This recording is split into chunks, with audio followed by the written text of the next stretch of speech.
February म्हणजे जागतिक विज्ञान दिन.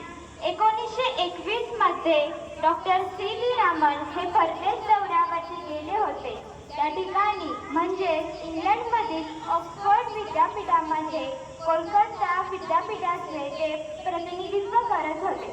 त्या ठिकाणी त्यांना डॉक्टर जे थॉम्सन यांसारख्या अनेक वैज्ञानिकांसोबत चर्चा विनिमय करण्याची संधी भेटली.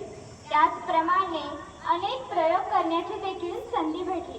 नंतर परतीच्या प्रवासादरम्यान एक ऐतिहासिक घटना घडली, म्हणजेच आपले रामन इफेक्ट, रमण परिणाम याचा शोध झाला.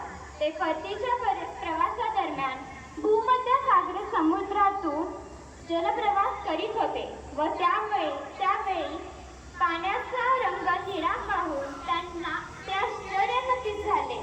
यानंतर त्यांनी यावरती संशोधन केले व 28 फेब्रुवारी 1928 रोजी आपला शोध निबंध जगापुढे मांडला. जेव्हा एखाद्या वस्तूवरती प्रकाश पडतो त्यावेळी तो प्रकाश काही अंशतः शोषित केला जातो, त्याचे परावर्तन घडते किंवा तो आरपार जातो. कधी कधी या प्रकाशाचे विकिरण घडते व तो पसरला जातो.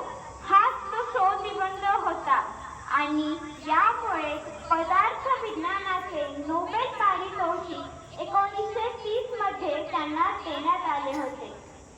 नंतर 1964 मध्ये भारताचा सर्वोत्कृष्ट नागरी सन्मान म्हणजे भारतरत्न हा किताब त्यांना देऊन त्यांचा गौरव करण्यात आला होता.